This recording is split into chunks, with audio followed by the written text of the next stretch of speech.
Hi, and welcome to another episode of pianoTV. So today we are going to talk more about chords. We're going to expand on the original video I did on chords a while back on major and minor chords. So if you haven't seen that, it might be useful to just give it a quick recap. So I'll let you click on the screen to get to that. But today the chords we're going to focus on are the 7 chords. So major 7s, regular 7s, and minor 7s. And these are chords you're going to find pretty commonly in anything from classical music to some pop sheet you print off the internet. So let's get started.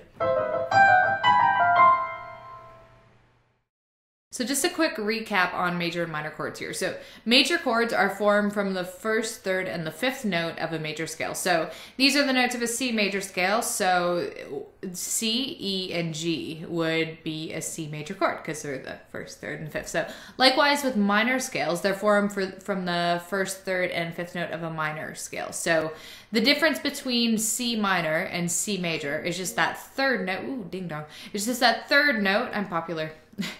Sorry. The difference between a C major and a C minor chord is just this third note. So in a minor chord, the third note is just lowered, or sorry, the middle note is just lowered a semitone. For those of you who have no interest in learning scales, though, I highly recommend learning scales, or you just want to double check that you're figuring these out right. A major chord follows this pattern. So the first note of the chord, so if you're playing an A major, it would be an A as your first note. C major, like we're doing here, is a C. Then you go up 4 semitones from that C. We'll look on the keyboard at this in a minute. And then you land on an E, and then from the E you go up 3 semitones and you get your G. So this is kind of like the semitone formula to figure out chords. Now, for a minor chord, it's basically the reverse. So instead of up 4, up 3, it's up 3, up 4. So C, up 3 semitones, you get E flat. Up 4 semitones, get a G, and that is a C minor chord. So next up is the good old 7th chord. So these are written like here, like C7 or G7, whatever the chord happens to be. So it's the exact same thing as a major 7th chord that we just talked about, except instead of, so you play C, E, and G. And then with the 7th note, instead of just playing the B as per normal, you actually lower the B a semitone. So it would be a B flat, and that would be a C7 chord. So C, E, G, so it's a C major chord plus a lowered 7th. To follow our semitone rule, the pattern would be this. So you'd go up 4 semitones between C and E, or between the first and the third. Then you'd go up 3 semitones, and then you'd go up another 3 semitones. So 4, 3, 3. You can apply the semitone rule on any key to find a major 7th chord. So I'm just going to pick a random letter. So let's go with E here. So if we go up 4 semitones, 1, 2, 3, 4, we got G sharp. Then up 3 semitones, 1, 2, 3, we have a B. And then up 4 more semitones, 1, 2, 3, 4. So E, G sharp, B, D sharp. This is our E major 7 chord. Major 7 chords have this kind of like smooth jazz sound to them, which is really kind of dissonant, but it's a very interesting chord and just adds a little color to your general regular major chord. Just does a little something. They're kind of neat. So we are going to start out with major 7 chords and how to figure them out because they're the most basic and easy to figure out. So say you want to figure out how to play a C major 7 chord.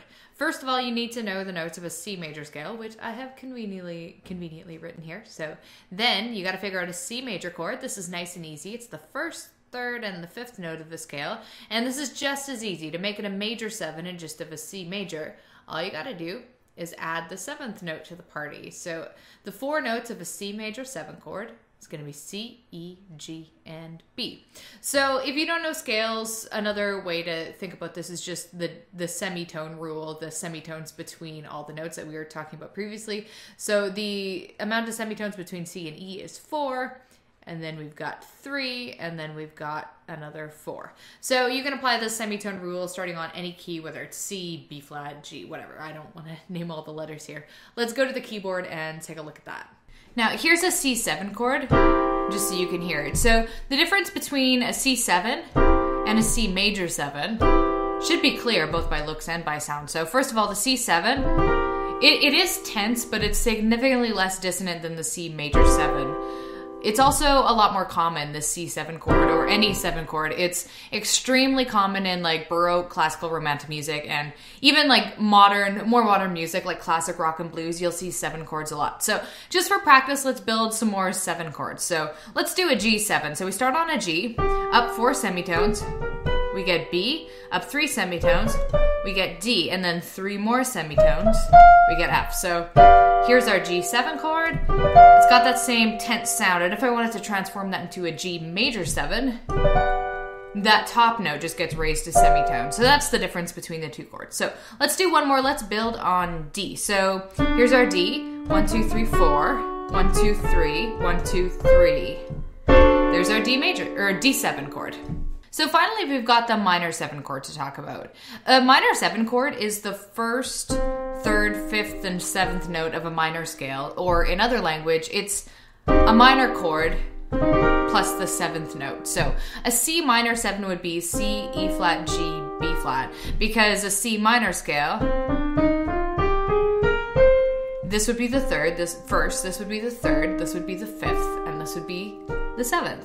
So in another language, if we speak in semitones to figure out this chord, we start with our C, we go up 3 semitones, then we go up 4 semitones, and then we go up 3 more semitones. So this one's like 3-4-3 pattern, and that leads us to the same destination. So if we do another example starting on D, we go up 3 semitones, land on F, go up 4 semitones, land on A, and then go up 3 semitones, we land on C. So there's our very beautiful D minor 7 chord. I really think minor 7s are cool. They've got like a, I don't know, they're just kind of pretty. They're kind of colorful.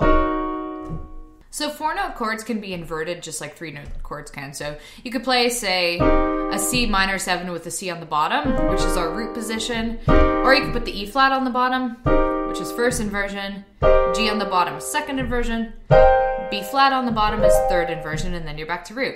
So since there's 4 chords in any 7 chord, since there's 4 notes in any 7 chord, you can rearrange them into 4 different configurations. So since 4-note chords can be kind of a challenge to play, especially when you're starting, a lot of the times in beginner music, or it doesn't even have to be beginner music, but they're often going to be simplified to just being 3 notes. So say you're learning a G7 chord, you're in the beginning seldom ever going to learn it in this like root position 4-note chord version, because it's a lot of work right off the bat. So when deciding which note to omit from a 4-note chord and still have it sound right, you really only have one option. So let's go back to the C minor 7 as our example, just because I like it, it's pretty.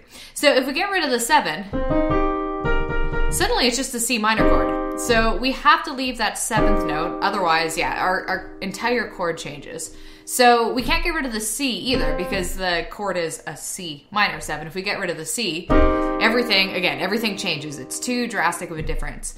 If we get rid of this E flat and just play these 3 notes, it kind of gets rid of our tonality, because this E is the note that determines for us whether it's a major or a minor. So that's a really important note too, that we kind of have to leave in place. So the one that we can omit is the 5th note. The 5th note is kind of like the least important note of all 4 of them. So I'm going to play 1, 3, and 7 just so you can hear it. You can still kind of tell it's a C minor 7, or let's use an example with a 7 chord, so G7. So it definitely has that 7 kind of sound to it, but if I say get rid of the 3rd and keep the 5th, the tonality is ambiguous. You can hear maybe it's minor, maybe it's major, you really don't know. But with this configuration, omitting the 5th, it's pretty clear that it's a 7 chord. So the least you need to know is that a lot of the time in music, the 5th note of a chord is omitted just because it makes life easier. And that, my friends, is all there is to it. So my recommendation to you is to write down these different chord formulas just on a page so you have a reference of it. Because I find, you can go online and just type in blah, blah, blah chord and get your answer like that. But to internalize it and to learn it faster, I think it's actually more effective to spend like that couple extra seconds just like plugging the notes into a formula and figuring it out for yourself. Anyway, if you want to keep up to date, you can subscribe to this channel and visit pianotv.net. Send this video a like if you're into chords, and I'll catch you next time.